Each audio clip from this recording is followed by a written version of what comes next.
Yo, Pair orphans and retrogrades. Recently, it's been reported rather widely that 28% fully of the Gen Z generation had been aborted by old Gen X, young baby boomers. And people are shocked by this. Almost a third, between a fourth and a third of the generation, the entire generation, was aborted. This is shocking.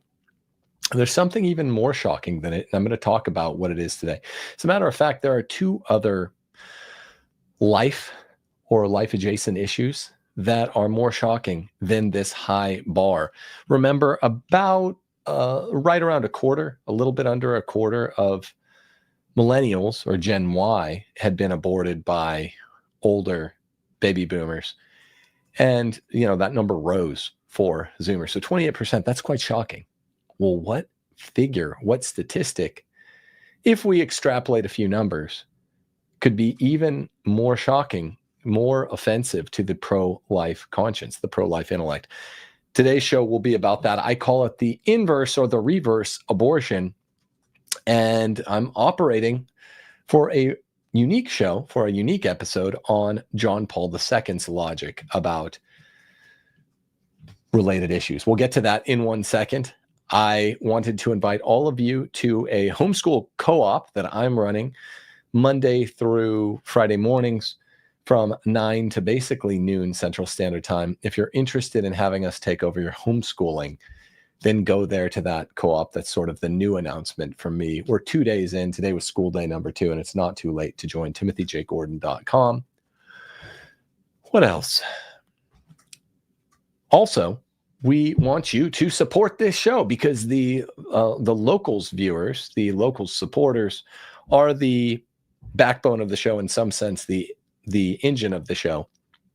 So become a locals supporter of Rules for Retrogrades today. You can do that by going to rulesforretrogrades.locals.com. Become a $5 or $10 monthly supporter. We need your help. If you don't want to do that, but you still want to support the show, click the subscribe button. And if you want to support yourself, the best way to do that is to get out of your blue state and get to a red state, make a move, vote with your feet. Do so today. The housing market is just turned toward buyers. Go to realestateforlife.org, realestateforlife.org. Okay. So what is the reverse or the inverse abortion? I've talked about this for a couple of years now, and I've planned a show on it for a while. What could be more shocking in a sense, or a predominating sense, than even nearly a third of a generation being killed by their parents? I mean, the Chicago weekend murder rates have always shocked the conscience, and they don't rise to nearly a third, nearly 30% of all persons who step foot in Chicagoland. That would be truly shocking. And even if the murder rate on Chicago weekends reflected this paling statistic, it wouldn't be murder at the hands of mother in all cases. That's really shocking, that everyone who was ever aborted was killed by his own mother. That's really bad. So for me to come on to a Rules for Retrogrades episode and to claim to you, I got something even more shocking for you, and it's related to the anti-life culture, the culture of death. That's a pretty big claim. Here's what it is. If we extrapolate the numbers and we say, okay, the average birth rate in America is 1.7, 1.8, slightly rising, mainly because of illegal immigrants, we're told. White people here haven't opted for family. They haven't even opted for replacement level birth rates. That would be 2.0, 2.05, whatever. We've opted against that. I mean, I have several kids, so I'm doing my part. Most of my viewers do their part. But really, if we extrapolate even conservative numbers, and we say the average person in America, let's say they get married at 28 or 29, and they have a baby using something like a non-aggressive form of natural family planning, and they're having a kid just because they perform the marital act regularly with their wife in a non-contraceptive way, they have a kid once every 3 years, then the average family size would be 5 kids, 7 total. Of your average family. You can knock that number down a bit for the couples afflicted with sterility, whatever you want. But 5 kids, if you're getting married at 28, 29, and you have kids once every 3 years, which is not a very aggressive birthing plan. Maybe you're using licit measures to space out as much as you can. Then 5 kids per family, call it 4.5. If we average in sterile couples, or let's say 4.7, 4.8 to make this nice and clean. Well, if the average birth rate is 1.7, 1.8 currently, then that means that entire generations have been bereft of brothers and sisters by at least 3 brothers and or sisters per household because of something John Paul II called the contraceptive mentality. So what this means is, if we do the math, whereas 28% fully of this generation was killed, that's roughly, a quarter of, or that's roughly a half a kid per household. Well, we can add to that number and say the kind of murder in abstracto is contraception. And we would add nearly full, if it's a half a kid per household has been murdered, we're adding 3 to that, meaning we're multiplying that number times 6 with contraception. That's horrible. And that's shocking. That's still not what I would consider to be the reverse abortion. I mean, maybe in some sense it's a reverse abortion, but I want to talk about the inverse abortion that afflicts almost everyone. And in this contraceptive mentality that John Paul II spoke so much about when he was thinking back on Humanae Vitae and directing his comments and his commentation toward Humanae Vitae, it's a contraceptive mentality that has taken hold of all of the West, and it plays part and parcel of abortion, because abortion's really grabby. It's really horrible. Abortion involves murder, actively murdering, hiring a hitman, as Pope Francis called it, an abortion doctor, to murder your own offspring. Terrible. It's headline grabbing for a reason. But when we consider what contraception is, a kind of reverse abortion, not quite inverse abortion, I still haven't announced what that is yet, then that number of family diminution, family size diminution, just goes way up. In other words, it's a way starker thing. If we say, what projected percentage of Generation Z or Generation Y, the millennials, my generation, were killed or prevented from being birthed using reasonable projection models? It's well over 50% then. It's approaching 80% when you assume that the average size of the household now, 1.7, 1.8, maybe it's even 1.9 these days. It's gone up a bit because of illegal immigrants. That number leaps to something more like 4.7 per household, kids that were either aborted or contracepted out of existence.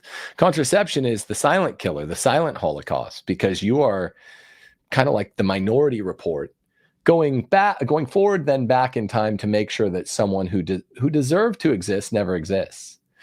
God only knows which acts of marital union are destined to bring forth life. If you follow the 3 arcs, the 3 fonts of the marital act, right? It's got to be in marriage. It's got to be procreative and unitive. The main thing the church has ever taught on the act of procreation within marriage.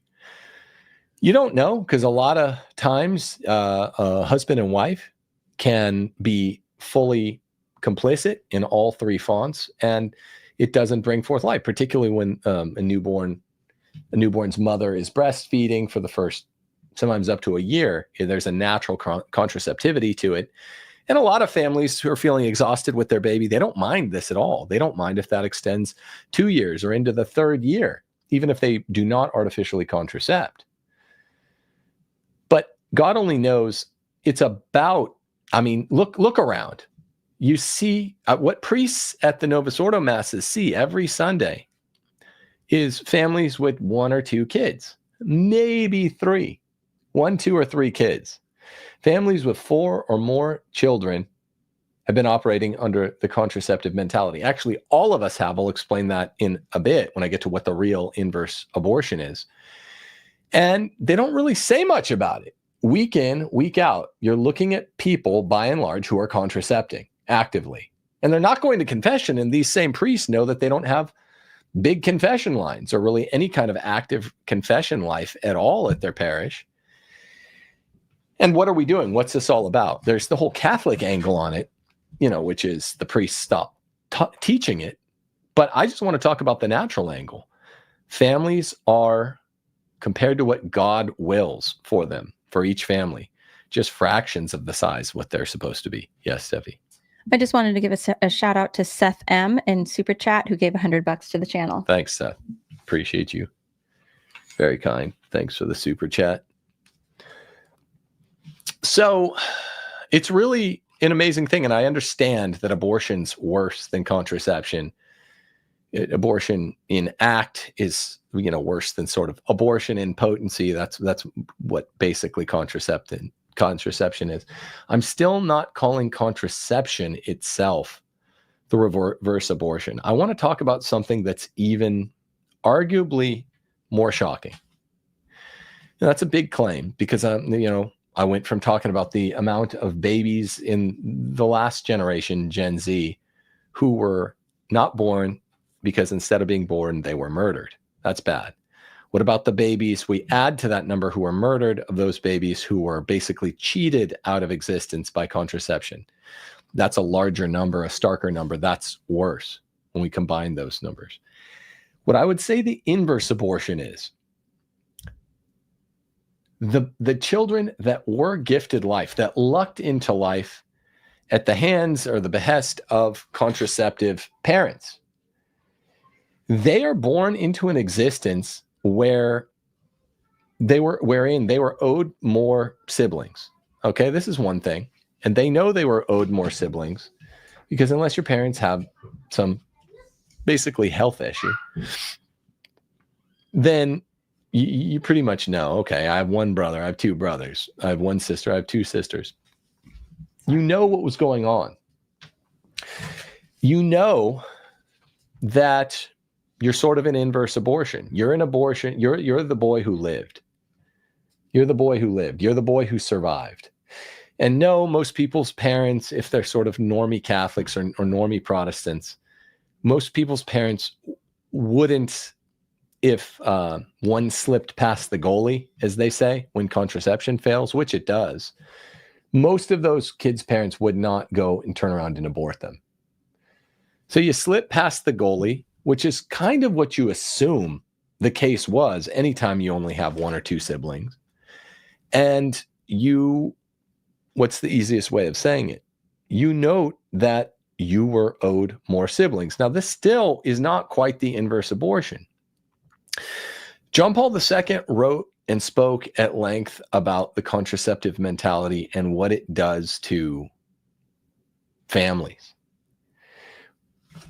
But when you have little kids, I mean, I have this now because I have a kind of, I was going to say a mixed family, but that's very misleading. All of my children are Steph's children, and they're not. Well, you're going to have to really qualify there. They're Euro mutts, but they're not really mixed race. They're European kid with a little bit of mestizo blood. But what I mean by mixed is mixed age. We now have 2 teenagers, depending on how you view 11-year-olds. I mean, we count by decades, right? Base 10 numeral system. A lot of people don't understand that 11 and 12 should be teenagers. We talk about the teen years as if there's only like 6 or 7 years in that decade. Your single digits are single digits. Your teens should include 10, 11, 12 in addition. So whatever. Weird rules for retrogrades aside. I call it paper, scissors, rock. I consider 11 and 12 teenagers, 10 too. But whatever that is, I have two teenagers. I have a 14-and-a-half-year-old, a 17-year-old, and two 11-year-olds. So they're big kids that you can have reasonably adult conversations with, quite adult conversations with. And then we have three little kids that you kind of, you have to play goalie with the conversation.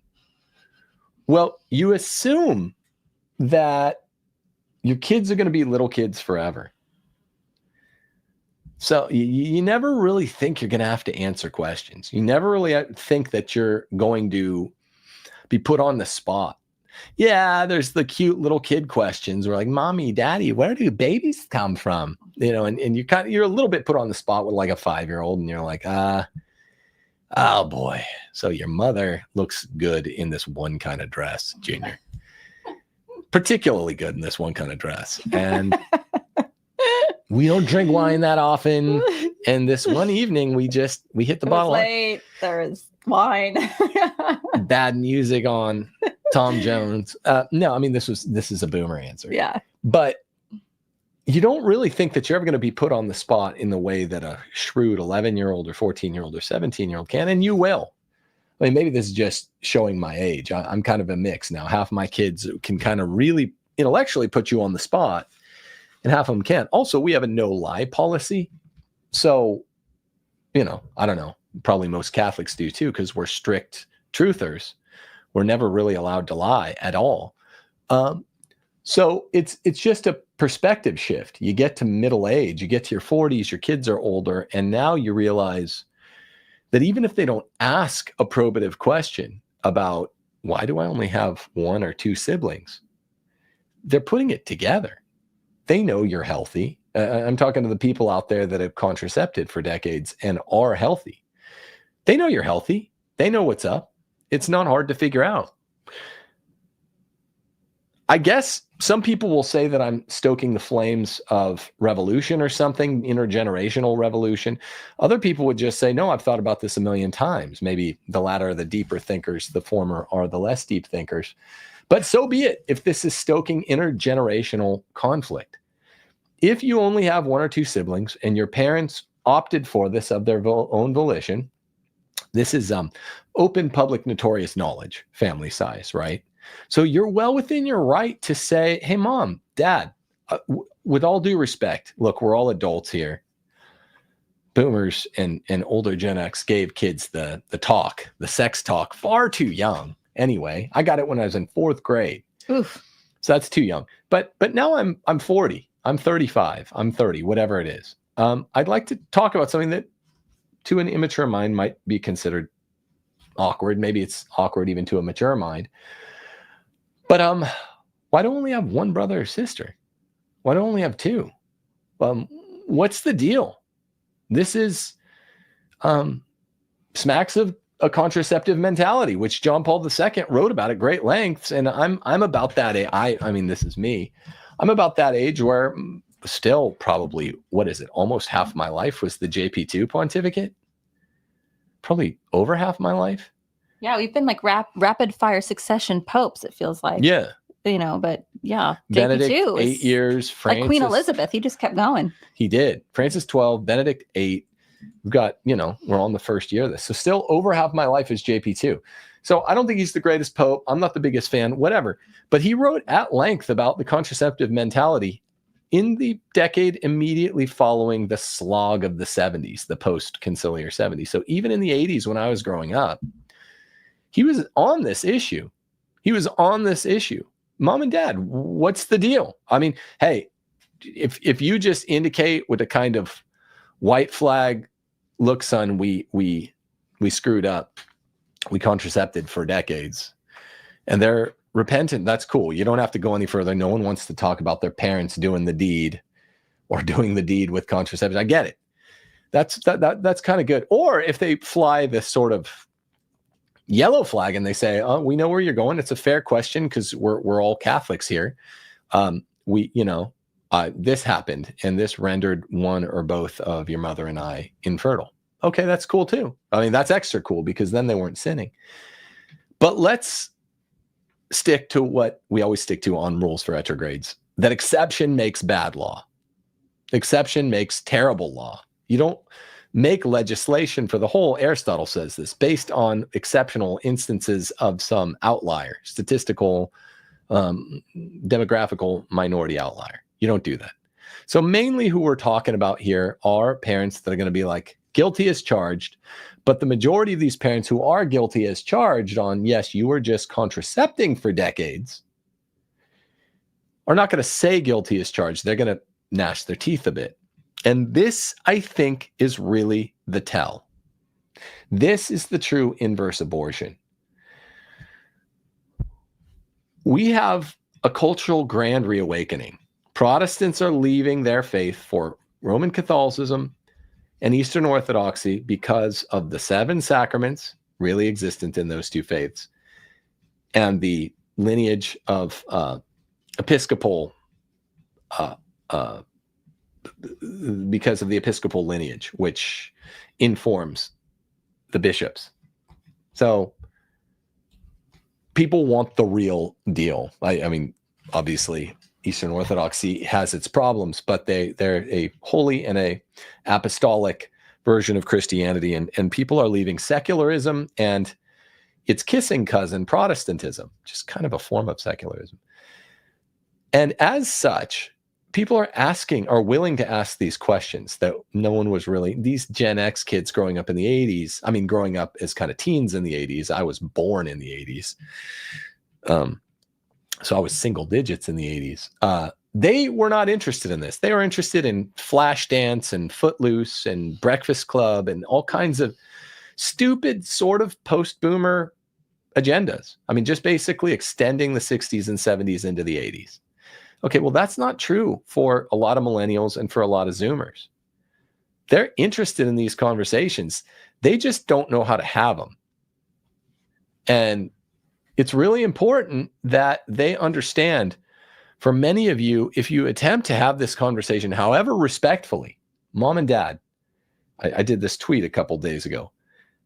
I was owed more siblings by the natural law and the law of the church. I was owed more siblings, I think, if I have a misconception, because you know your family size, you fly it on your tax documents. If you file a business, if you file lots of legal papers, you're going to have to say your family size. Obviously, everyone knows it's open and notorious. What is the dealio, as Michael Gary Scott would say? Did you was someone infertile? You were dad. I just want to not be impugning you, because the 80 to 90% fallback view is that, you guys were probably just contracepting. In the 10 to 20% chance, whatever it is, that one of you fell infertile sometime before you were 40, because I use the sort of fertile years ending at 40. You can have babies after 40, by the way. But assuming 40, why don't I have more like 4 siblings instead of 1 or 2? You're going to get the teeth in most cases. And here's the inverse abortion. If you push it, I don't mean with disrespect in your eyes, disrespect in your voice, but I mean with real teachings of Jesus, who forbade porneia, real teachings of Jesus who forbade divorce. Maybe it comes to a grandparent who's been divorced and remarried or something, and your parents are always kind of defend that and defend something like contraception. These are anti-life initiatives that were rampant with the greatest gen, lots of divorce, lots of contraception with the boomers, the next generation down. There's a relationship, conceptually speaking, between those two things. And I urge people to try to initiate these conversations respectfully. But what many people who are the offspring of contraceptive mentality wellspring will come to find is that you thought I was going to say contraception is the reverse abortion, maybe reverse, but inverse abortion is when you're pushing truth and you're doing so respectfully and lovingly with a posture of filial piety, but still probatively. You might be divorced from your wellspring just for your commitment to truth. Hey, do you guys call yourself Catholic? Because as you know, I don't only go to Latin Mass. many weeks I find myself at a Novus Ordo sort of grudgingly. And what I notice is there's one or two families like anywhere like near our size, 5, 6, 7 kids. But outside of that, it's 1, 2, or at most 3 children per household. You know what I'm saying is true. So do we have a commitment to truth or not? Are we the chosen people or not? Are we Israel or not? Are we the nation of God or not? Is the God-man, known as Logos, the truth himself? Is he incarnated truth and wisdom? Or are we just treating religion like moralistic therapeutic deism? If we are, you have to have these conversations. You have to. And you hear a lot of this in the boomer generation, that the main point of the parenting, you hear it so much, was a lot of material goods, like a good college fund, good education, these sorts of things. And okay, I'm not going to speak too much on that, but it's like what's really one of the biggest gifts for a child is many siblings to grow old with and to depend on in their old age, and to have that companionship and that friendship. And it's really a shame, because a lot of people, they reduce their family size for material goods, or for a material ideology, like, oh, I can't afford this, or this is too much work. And then everybody's on the business end of the 50s and 60s, the children, and they're very lonely, and they don't have that natural community because they were deprived of that by having natural siblings. Yeah, and you add in the fact that maybe some of the siblings aren't as religious or committed to these principles, and they say, oh, leave mom and dad alone. And then, so it goes all the way, the rot goes all the way to the root of the tree. But I want to not just address the siblings that you're robbed of, most people out there listening to me. I want to address the way that this influences your relationship with your parents yourself. You, the boy who lived, you, the girl who lived, who actually managed to spring to life, even though you may be from a contraceptive mentality household. It doesn't just influence your relationship with your parents qua the siblings you might have had. Nay, it influences the relationship with your parents qua your relationship and the fact that you know that they didn't choose you like an anointed one, that you were the one that slipped past the goalie. You slipped past the goalie. If you have 1 or 2 siblings and it's because of a contraceptive mentality that your parents had, I know it's a difficult conversation, but this has something to do with the amount of love being shown. And this is precisely what John Paul II, who is not normally politically incorrect, spoke very politically incorrectly about. It shows a real deficiency in love in the household, if you're from a contraceptive mentality household. And there has to be a line somewhere reasonably drawn between people who have ever, maybe before they converted or reverted to Catholicism, ever did use artificial contraception, and people who used it for decades and decades and decades on end while going to confession and communion. And most boomers and Gen X households are the latter. I don't mean someone like, oh yeah, I've bought and used a box of condoms within marriage before. That's horrible. It's terrible. Go to confession.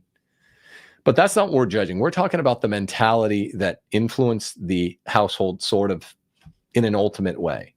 Now the parents are Gen X or boomers and they can't have more kids, and the number is stuck at 1 or 2 or 3. This is different. And what's actually the inverse abortion will be the fact that if you push hard on this at all, I talk to a lot of people about this, you might be sort of aborted in life. The relationship might be stripped from you, because when people are unrepentant and delusional about a grave sin, a lot of times they turn to a kind of murderous expunging of the existence of the person. Now, that doesn't mean they're going to come actually kill you, but you could risk being actually aborted, because you know that the deficiency in love that your parents had for your contracepted brothers and sisters applies to you as well. They didn't pick you and go, oh, this one's special. like a cute kid in an orphanage. That's not how it works. It was just 3, if you have, if you're from a background with 3 children, you're one of 3 or one of 2. This means 2 or 3 mere times. And again, I know there are exceptions where there are young people who turned out infertile at 30, not 40.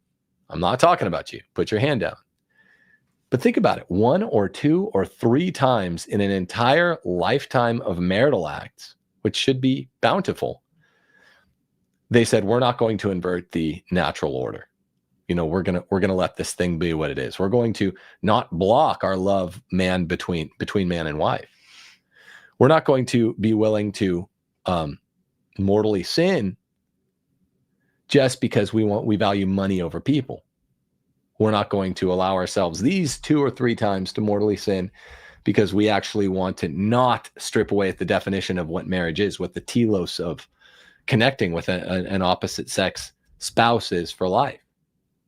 2 or 1 or 3 times in a whole married lifetime of what the left calls unprotected sex proves what John Paul II was saying. A contraceptive mentality shows that while what's good for the goose is good for the gander, what's bad for the goose is bad for the gander. And you were no more picked out for life, aside from by the Heavenly Father up above. Thank him. Ontologically, life is a good thing. Even life afflicted by sorrow is still sweet, as Dostoevsky wrote. All manner of life is sweet. Thank God that you have life, that you draw air into your lungs. But your parents had no hand in that. If little contracepted Johnny or Susie, siblings that you never knew, they're just kind of theoretical numbers on a page, not in the mind of God, though. He knows, because he's pure act, what was supposed to be. It was as much up to your parents that you would have life as a little contracepted Johnny or Cindy. Think about that. And then you start to realize what true inverse abortion is. It's the contraceptive mentality that influences everything done within the sphere of the family, within the orbit of the family, when it's a family afflicted by the contraceptive mentality. Everything you do as a family carries with it the stink, kind of stench of the future kids' lives were weighed against cost. The future kids' lives were weighed against opportunity cost. Oh, we could have gone on an extra vacation without them. The future kids' lives were treated like a material thing that we creatures get to decide upon, rather than giving it to God and say, we're open to life. He'll dictate how many children we have. That's what an inverse abortion is. And your relationship might well be severed. I talk to a lot of people. It happens to a lot of people. So they can't come kill you, but they just say, oh, so-and-so is getting uppity and asking questions that they ought not to be asking. How are you supposed to not ask this question? If you only have 0 or 1 or 2 siblings, your parents were married for, let's say they're not a divorced household. They're married for decades. What was going on? We need to start asking these questions. And oftentimes the reasons that they think are presumed that were good reasons to prohibit them from having more children are what oftentimes in adulthood block a good relationship with their kids. So if they were like for instance, if it were like, we didn't have any more kids because of money, or because of, or we're just too tired, or because of blank, or fill in the blank, oftentimes those reasons, those very bad reasons that they weren't open to life, they will come to surface with their adult children. Who lived. Yeah, because it's a very selfish mentality. That, in other words, you're saying in a family that says, well, we wanted more kids, but we artificially contracepted because we didn't have money. Or we wanted more things, or we wanted more, like, whatever. Let's go through it, though. Yeah. So what you're saying, Steph, is they're going to end up getting in fights with their adult kids over issues generated by niggardliness Yeah. or the want for money or something. Because it's a disorder. It's a disordered want. Anything that supersedes the openness to life as practicing Catholics. If anything is more important to you, then you've made an idol of that. And most often it is, particularly with the boomers, it was convenience or money, or just like it was just not,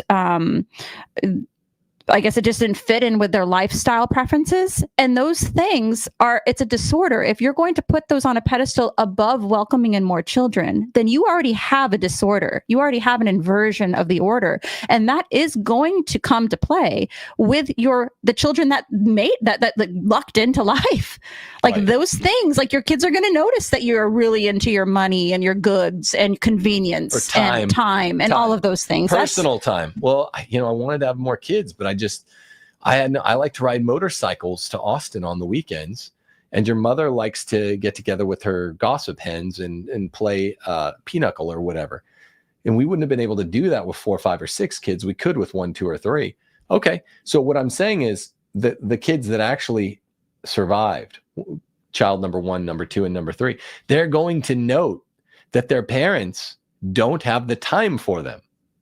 The parents that were greedy with money, and that's why they didn't have kid 4, 5, 6, 7. That's going to be the source of lots of fights, because it's the tell. It shows what they truly value. Show me your where you store up treasure. That's where your heart is.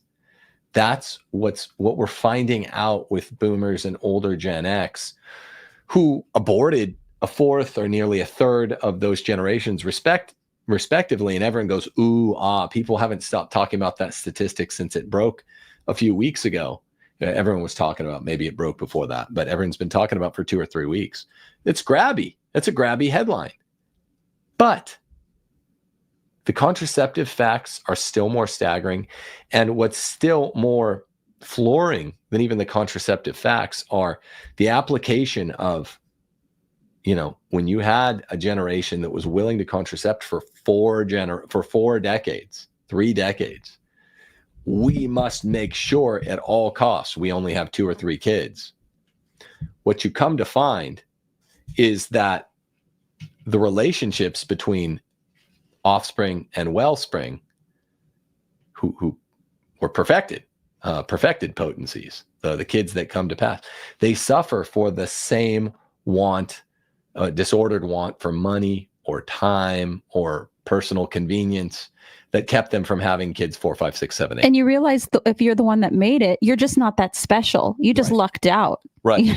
Right. You realize like people who are just genuinely open to life, whether they have 1 child or 10, it's like every one of those children was a gift and welcome. And then when you realize that your parents are contracepting, or, whatever, like you realize like, oh, there's something special about me. It's just like their money was aligned, their convenience was, the times were right for both of them. They got together and they discussed it.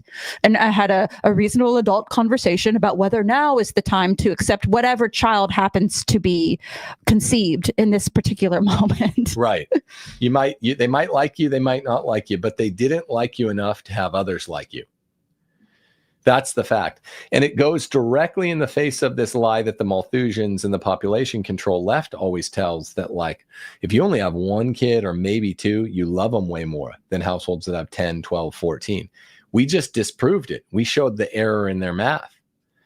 When someone has 14 kids, twice as many as we have right now, they love kids. They love stinky children. They love nice smelling children. They like big children. They like small children. They like ruddy children. They like hoary children. Whatever it is, they just love the kids that they have. When you see a single child household, you're like, damn. I mean, maybe your parents kind of feel like they lucked out with you if you're successful and you're going to buy them a house in their old age, because that's what seems to make it worth the while of boomers and Gen X. And maybe, they think you're a joke because you're a surfing garbage man or whatever. You march to the tune of your own drummer. But at any rate, they don't love you enough to have had more like you. And that will play a role in not just their relationship with God or their relationship in the afterlife with the kids, the theoretical kids they should have had, which I guess is merely conceptual. Or if they did abort any, their relationship in the afterlife with the kids they aborted. But their relationship with you as you live. Because like Steph said, great point, by the way, Steph. I hadn't thought of that. The same impediment or barrier that kept them from having 4, 5, 6, 7 more like you is keeping them from embracing you 4, 5, 6, 7 times more fully. You know? And it's wild because we'll go out in public with just our 7, and we always, I've noticed that the younger generations, meaning like millennials and under, like they'll, even if, you know, you have like the dinks and all those things, like even though that's kind of more prevalent in that generation, whereas the boomers did have children, we always get the weirdest comments from the boomers. It's always the weirdest comments. It's always like, first off, they're noting our family size, like to our face, and they don't have anything positive to say. It's usually some corny joke that's besotted with some sort of like opprobrium for what we're doing with our lives. Like, oh, well, don't you know what causes that? Or, you know, like making some like, oh, that's going to be expensive. You know, that's, I mean, It's just always the most childish and really just immature type of like ideas in regards to a large family. And it's like, part of me wants me to like invite them to our table and sit them down and be like, okay, we need to have a conversation. Like, we've been poor at times of our lives and have had lots of kids, and we still felt very rich, and we've had more money at certain parts. And I still felt rich, only not so far as like, you know, we had extra money to buy vacations, but felt rich insofar as I have my many children. Like my self-worth as a woman, you know, outside of being a wife, is the faces of my children. It's not the material goods I've had, or, you know, any of the, you know, if I'm looking a certain way or any of that. And it's really sad to me because you'll see that in the reverse a lot of times with boomer women, where they'll be really into aesthetics and how things are perceived and how they're presenting themselves and that sort of thing. And I'm just like, where are all your kids? Fine, if you're infertile, like there's the answer. But most of you aren't. And you have a very perverse notion of what joy and a gift a child is, and you tried to control it too much, and your children who are with you now know it. They know it. Yeah, they can't unsee it. Yeah, I mean, like you said, with boomers, it's always in public. It'll literally just be children are bad. I mean, they were truly infected by Griswold versus Connecticut, Roe versus Wade, Stanley versus Georgia. That generation, they were just tainted by it. We went to an RV park to use one of their facilities on our way back here from Florida, and the lady said, "Oh, you have kids with you, or is it just you and the wife?" I said, "Yeah, we got 7." And she goes, "Oh my gosh." I mean, she literally, you didn't tell me that. No, she literally was like, "Oh my gosh." And she like furrowed her brow. Just a heartless, old, shriveled up boomer lady, just an old white lady. They're too bold. They are, I don't know what is going on with boomer women, particularly boomer white women, but you guys have lost your minds. Like a lot of times it's just too much. You guys are just saying too many things because it's a happy wife mentality, I think, from your husbands, that they just don't check you too much. And we'll get that oftentimes from the women. Encouraged. Yeah. Women the most encouraged. It's like, could you shut your mouth? STFU. No one wants to hear from you, woman. I mean, and these are women that will be wearing a cross. You know, I'm not sure if they're Catholic, but a lot of them are Christian, and no one wants to hear from you. You are a woman, and you are an old woman too. So, and you're an old woman who's basically childless. You're the least likely to be heard from in a just society. So STFU. I just want to be like, one of my goals as I get older is just to get quieter. And the more like members of our family that we welcome, meaning like our children marry and that sort of thing, I just want to recede into the background in an apron and really just be like the elderly woman who's smiling in an apron and, you know, not offering too many of her opinions like I am right now, and just be like peripheral. That's what I want to be like. And that is kind of the problem. You know, it's like it's kind of a tangent, but it is. It's like I've noticed that the loudest members of society are typically boomer women. Yeah. And I wish that they were on our side with a lot of stuff, honestly, with that sort of like enthusiasm. It's like if you see a big family and you're a boomer woman, like come up and be like, that's awesome. I'm glad to see such a big family. God bless you. Have a good rest of your day. Yeah, I don't need jokes about like our sexual lives or how much money our daughters' weddings are going to cost, or, you know, I hope you're saving now for college, and oh, what a mess. You're outnumbered. I mean, it's just like, what is happening? Yeah. What is happening with that generation? Well, it's a guilty conscience. They know that they basically reversed aborted through contraception, all the kids they never had. They inverse aborted in many ways just through deficiencies of love. The kids that they did have, some of them, these boomers might have actually had proper abortions. Probably not as many of them, but there's a real deficiency of love. And JP2 talked about this at great measure in families struck with the contraceptive mentality. You can't unsee that. You can't unsay that. You can't undo that. That is what, for those two generations, probably, I think greatest generation started it as well. I think greatest generation on the tail end really was a contraceptive generation as well. But boomers and Gen X for sure. They just, they're take no prisoners, look forward, do not look back. We are going for this. Somebody said in chat, Lauren, she, I think, had a different point of view, but she said, I've actually met a lot of older women who wish they had more children. Maybe obnoxious boomer women in the South are different, but overall they seem to be polite up north. Yeah, no, I'm not, obviously this is, you know, not all women, boomer women are this way, but enough of them are, where it's like every time I see one looking in our direction in public, when we have all our children with us, I know it's like 9 times out of 10, we're going to get some corny, stupid, unthoughtful, insensitive remark. I'm sorry, I have to speak. No, it's not a regional thing. Look, I've lived in Europe. I've lived in, I mean, I'm a native Californian. I've lived in the Southwest, you know, grew up in Texas for a time. The South, I've been to the North lots. You know, my parents have a cabin in McCall, so we would be up there in Idaho. No, it's not a regional thing. It is a generational thing. And again, if hopefully people out there don't struggle with exception makes bad law. I'm not saying that there aren't nice boomer women. We're friends with, we're close friends with some who are just viewers of the show. I'm like, man, this is a sweet maternal woman who's a baby boomer, an old Gen X. And, you know, look, we've been blessed to know a lot of good people through this audience and become friends with a lot of people through this audience. So I'm talking 90 to 95% when I say all. Okay. It turns into a bit of an IQ gate. And boomer women are the worst, particularly boomer white women. They are just encouraged to talk and talk and talk. And they have these quiet dormouse husbands. And this is in the North, in the Northeast, in the Northwest, in the West, in the Southwest, in the South, and the Southeast. All around this land, from sea to shining sea. It is chatty, chirping sectary women full of women's ideas. And the thing is, I've told this story before.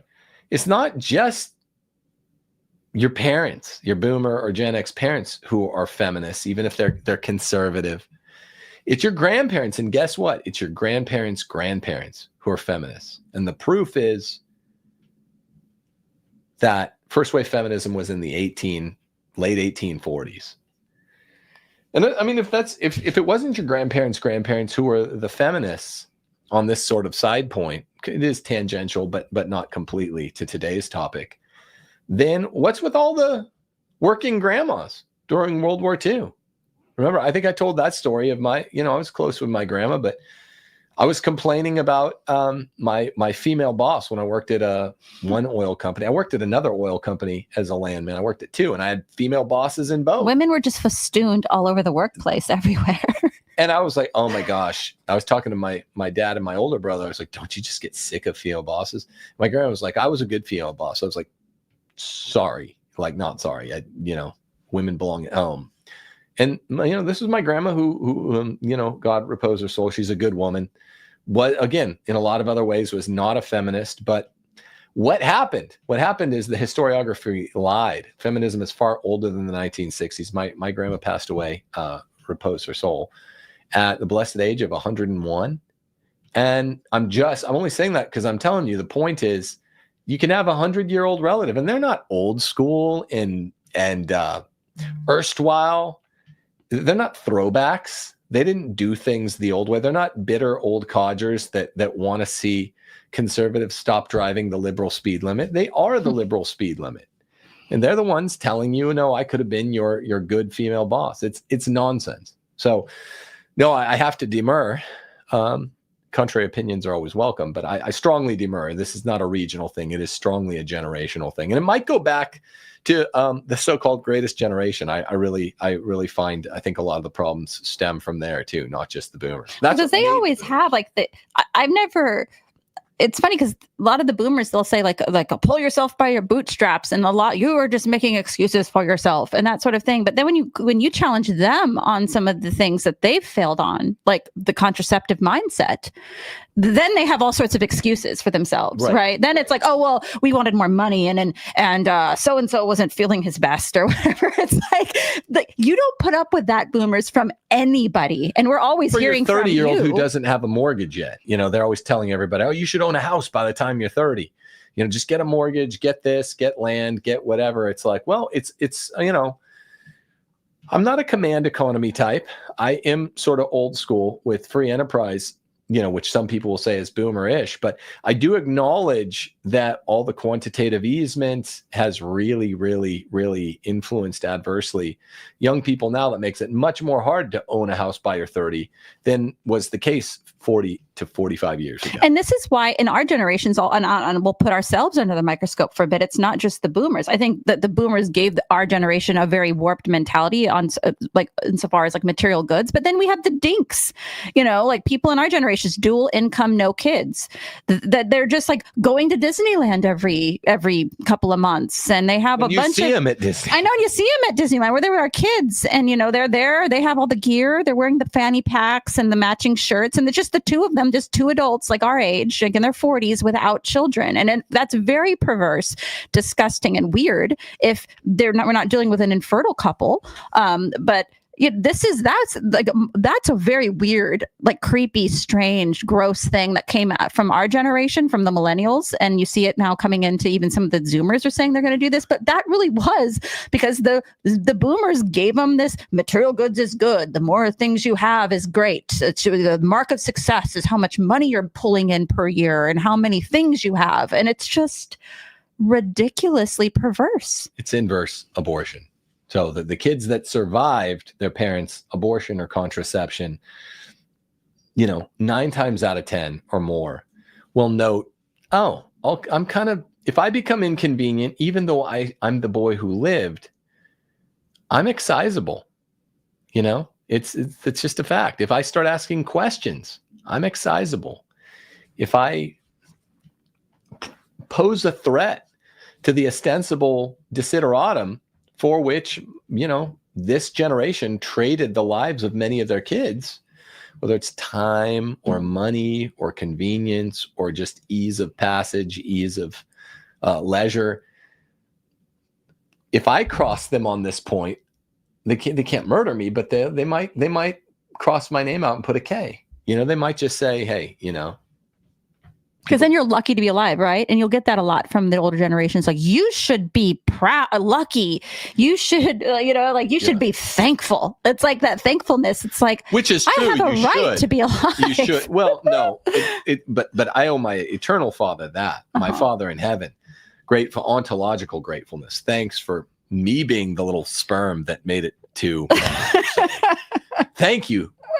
Thank you. I guess we're all good swimmers in one way or another.